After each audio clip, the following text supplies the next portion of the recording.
Selamat pagi.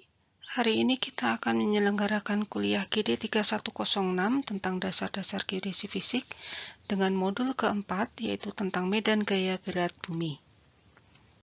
Pada modul keempat ini, yang akan membahas tentang medan gaya berat bumi, bagian pertama, kita akan membahas tentang gravitasi dan potensial gravitasi, kemudian bagaimana potensial gravitasi bumi, kemudian sentrifugal, gaya berat dan potensial-potensialnya, serta yang terakhir adalah permukaan ekipotensial. Tujuannya adalah untuk mengetahui teori-teori dasar tentang medan gaya berat bumi. Adapun literaturnya, Anda bisa membaca Physical Geodesy ataupun Geodesy konsep dan kemudian gravimetri. Dosen pengajar dari mata kuliah ini adalah Dr. Kosasih Priyatna, Dr. Wedianto Kuncoro, Dr. Vera Sadarviana, saya sendiri, Dina, kemudian Dr. Dota Pradipta, dan Pak Brian Bramanta. Modul 4 bagian pertama yaitu tentang gravitasi dan potensial gravitasi. Sebagaimana telah diuraikan pada kuliah-kuliah terdahulu, bahwa mata kuliah ini adalah penentuan bentuk dan dimensi bumi secara fisik, dalam hal ini adalah geoid.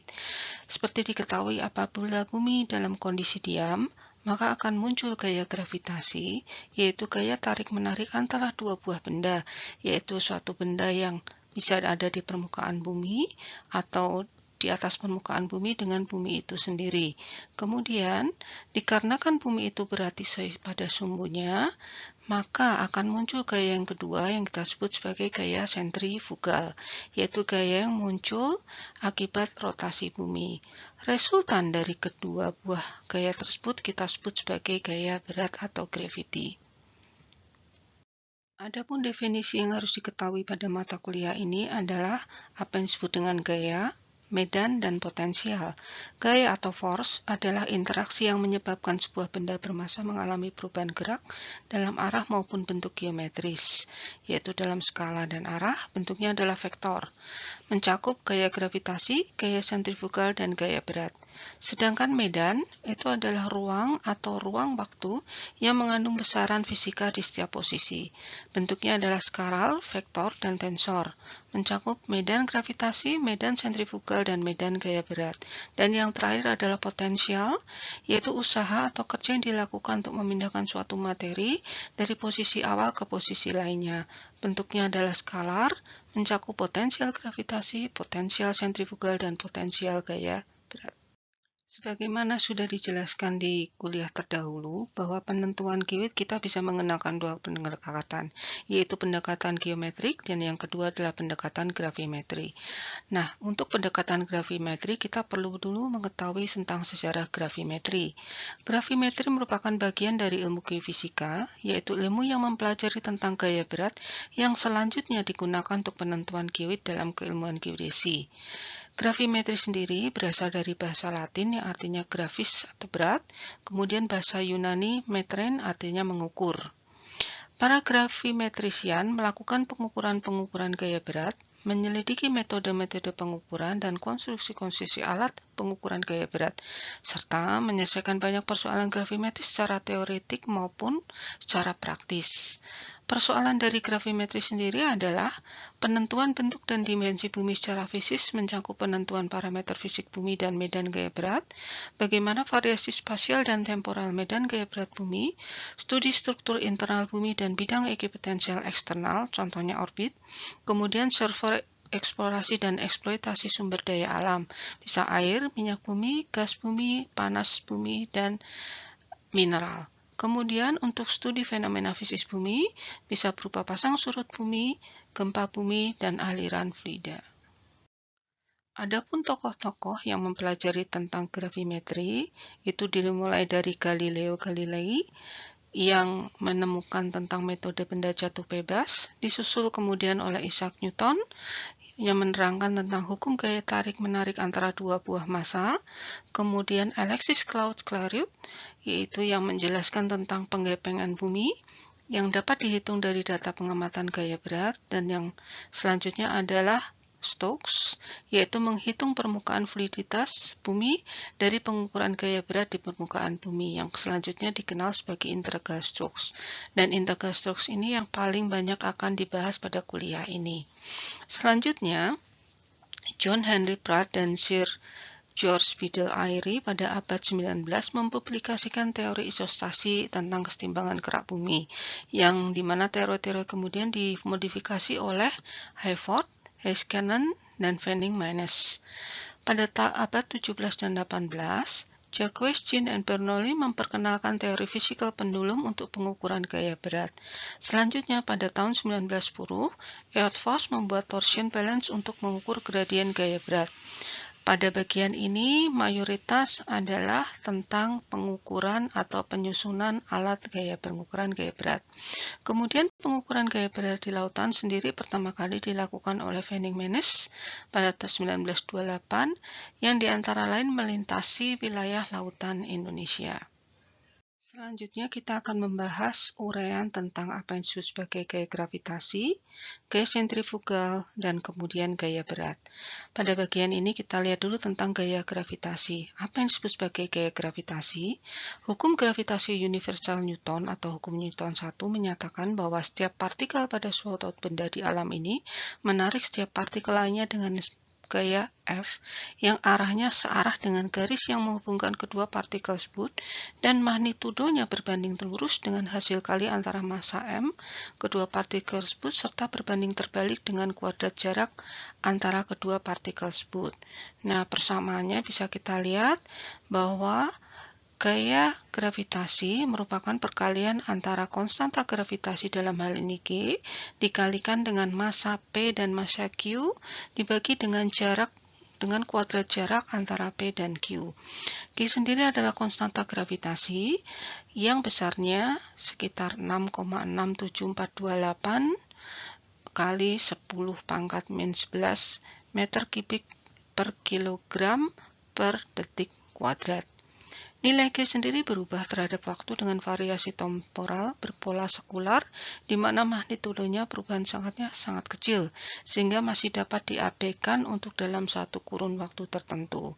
Sedangkan jarak antara P dan Q itu bisa kita uraikan menggunakan akar dari kuadrat penjumlahan posisi horizontal dan vertikal dari titik X dan P.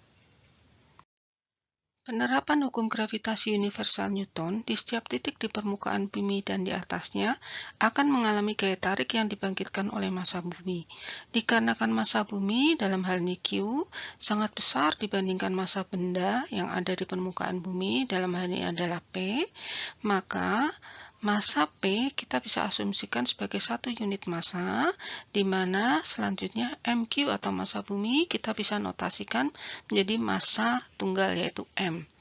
Dengan menguraikan massa sebagai fungsi dari densitas dan volume dari suatu materi, menggunakan persamaan massa merupakan perkalian dari densitas dan volume, maka vektor gaya gravitasi yang dialami pada setiap titik di permukaan bumi dapat dinyatakan dalam sistem koordinat kartesia 3 dimensi, di mana gaya gravitasi merupakan perkalian dari konstanta gravitasi dengan massa, dalam hal ini adalah massa bumi, dibagi dengan kuadrat jarak atau perkalian dari konstanta gravitasi dikalikan dengan densitas dan volume dibagi dengan kuadrat dari jarak.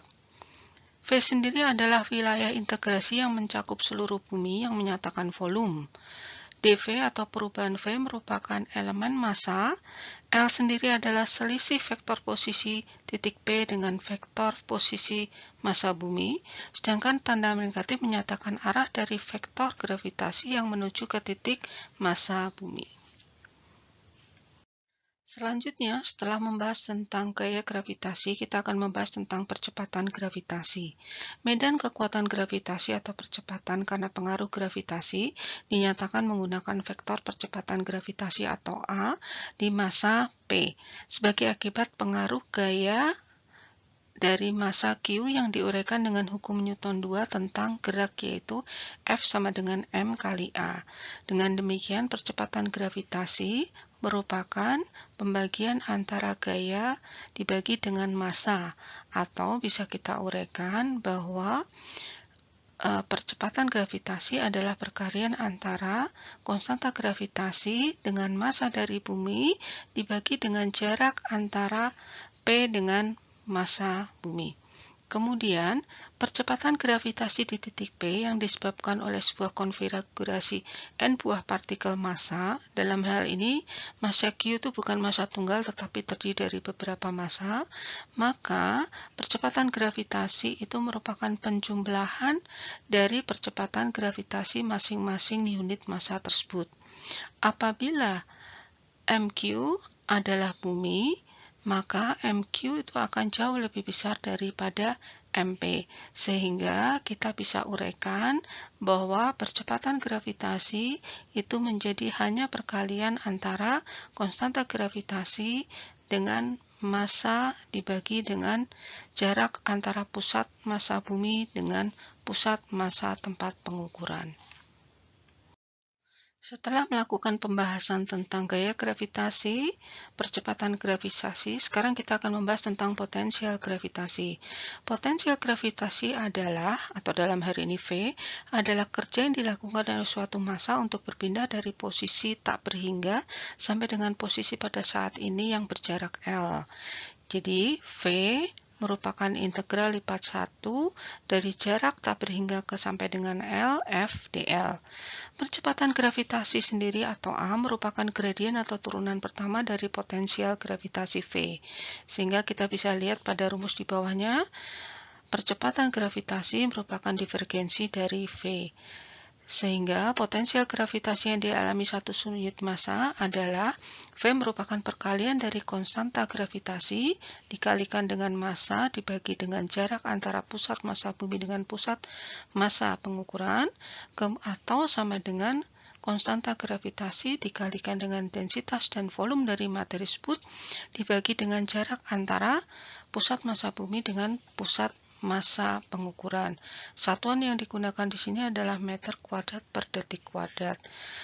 Potensial gravitasi dari seluruh bumi sendiri menggunakan prinsip superposisi adalah perkalian antara konstanta gravitasi dengan integral lipat 3 dari massa tersebut atau volume massa tersebut. Modul 4 bagian 1 selesai.